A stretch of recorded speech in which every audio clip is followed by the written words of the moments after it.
So my question is, if you were to be in their situation, where would you go and hide? North Korea. Yeah, North Korea. Your favorite place North to Korea, go hide away. Like if you need to disappear off the face of this earth, right? Like North Korea, you definitely don't go to UK. Yeah. No, well, I mean, the question really is that if you're trying to run away, it's like so difficult these days to do something that someone's not going to be able to track you. You know what I mean? I mean, like if you go and buy an island or you buy citizenship to an island like they did, and it's not exactly as if you can go hide on that island because it's a very small place. Because you know that they bought citizenship to some Pacific island. And I was thinking, well, that's great. That does a visa free to European countries. So I think the whole point is that, like, you buy the citizenship there, and then you have access to the countries that you want to live in. Okay. You know, without actually like Spain or something. Yeah, without necessarily gaining their citizenship. All right. And tax obligations. You know, because in the end of the day, you want. Yeah. I mean, if we're going to hide somewhere, I was thinking more like Philippines, Indonesia, where there's hundreds of islands, and large population. It's not, the infrastructure is not set up that you can easily be found, but you'd stick out like a sore thumb. So yeah, it's not necessarily word of mouth going, who's this guy who looks different to us is living here now. Word will spread. Yeah. And so that you'll be found that way through gossip and, so I'm thinking, do this cleverly. So maybe fly to Canada, sneak across the border into Alaska, get a little boat down to mainland swim over Alaska, to the Soviet US. Union or to Russia. If you And can then, make it. No, that's like you really want to avoid US, right? Because regardless whether you are in US, those guys will track you and get you. You know, it's like no, but it's along the mindset of hiding in plain sight. I'm looking at a lot of the Nazi war criminals, a few that were hiding in plain. They were the last to be found. They're hiding But the in ones plain that sight. like went down to South America, to Brazil, and those places, and lived in Brazil, America, Argentina. Yeah. Argentina. Yeah. There was one found in the UK living. Oh in London. wow! You serious? So, yeah, hiding in plain sight. But I would probably go down like Queen's Butler or something. I'd probably end up in Florida somewhere. Where everybody minds their own business. Everyone's got a dark history, and you just trying to kind of accept it, and you can hide in those. You can hide down there. Yeah. I mean, you might be found, sure, but it's a bit. There's less word of mouth going about like who's here and who's doing what. Yeah, I think it's the problem is it's like everyone's got a mobile phone these days, and everyone's got like access to Google image search. Reverse search. So it's like face recognition deluxe. The chances that like if you in like an near urban center, regardless whether you are South American, somebody's gonna make you. And when somebody's gonna make you, this is like, it. The question is, got to go on. Why? It's like, are they gonna try to like roll you for some cash, or are they gonna like give you to the authorities, or this like sell you to the highest bidder type of thing? Because they'll obviously realize that there are people after you. It's like you're not there because you on vacation type of thing. You've got to go off the grid though, and the problem here is if you're worth millions, multi-millions, and you're used to a bit of luxury, you're not going to be able to adjust so easily. You're going to have a mobile phone. You can't have a mobile phone if you're going into hiding. No, you need to go off the beaten track and rough it a bit. You can't be splashing around on a Hummer because you're now living out back. No. I'm thinking you gotta watch what you spend your money on. Anything to make you stick out. I'm thinking like just hypothetically, right? So like if you have to disappear somewhere, like for good, like not for good, not for good would be too long, right? If you have to disappear somewhere for like 5 years, right? You could hypothetically go to like one of the South Asian countries and become a Buddhist monk and just drop off the grid. Exactly. You could go into the Buddhist into a monastery for 10 years, dude. For like 5 Hey? years, right? And then you're gone. Like nobody knows. People are looking for They'll you. forget about you. They're like until like they forget you. Do you reckon do you reckon that the Buddhist monks will just keep your secret if they recognize you? I mean, like, but like recognize you from where, man? No, I'm just saying if they I don't know. Don't they have Instagram? A Buddhist monk on Instagram? No, I'm joking. I'm Like, this is a good question. But you know, there are some really recluse I'll ask Alex if Buddhist he was temples. Buddhist temples, you know, like where there's no cell phones, no technology. You basically just meditate and try to achieve a high level of allowed. consciousness. Yeah, And absolutely. like that would be an ideal place for you to like lay low. Probably. Yeah, I wouldn't put that past an option. What do you think? Yeah, I agree. I mean, I would.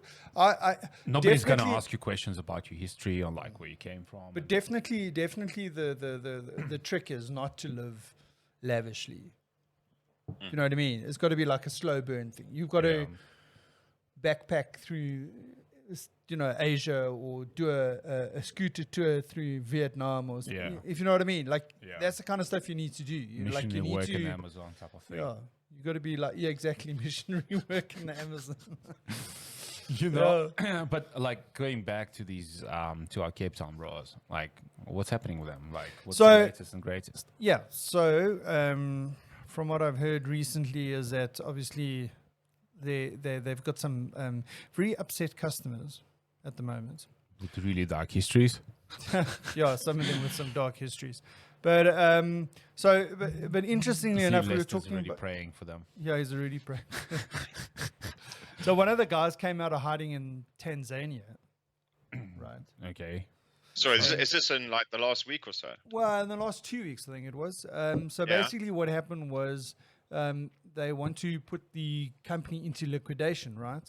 So he came out to oppose the company going into liquidation, and there's some...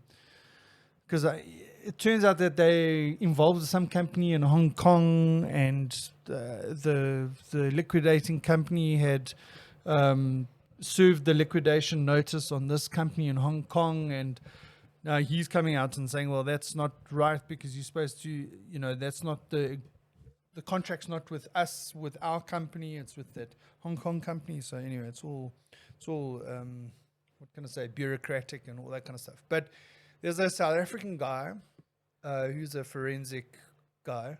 Mm-hmm. They call him a forensic sleuth, but he's based in the US, but from South Africa originally, and he's been assisting some of these law agencies around the world to unpack what's happened with the Africrypt billions. And so he's developed this thing called God's View. It's like a blockchain track and trace program. And he's been helping them. And he says that there's no evidence to support the story of the hacking, apparently out of Ukraine. Yeah. Did you know that they said that it was a Ukrainian IP address that but it's like if you have to use an excuse, like if you got hacked or like whatever, it's like this is like the most plausible excuse. Nobody would really ask questions like, I got hacked, it came from Russia or came from Ukraine. It's like, okay. Yeah, or North Korea. Like you can't say I got hacked and they were from Johannesburg. From London, it's like what the yeah, exactly.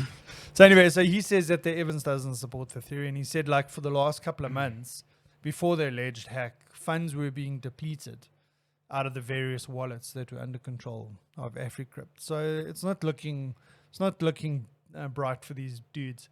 So he's saying that it's probably closer to 43 billion rand that's gone missing, but could be higher when they find out all the wallets that were involved.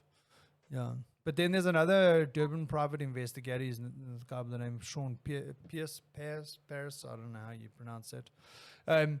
He's been hired by 35 of the clients who had invested 50 million rands with, in Africrypt.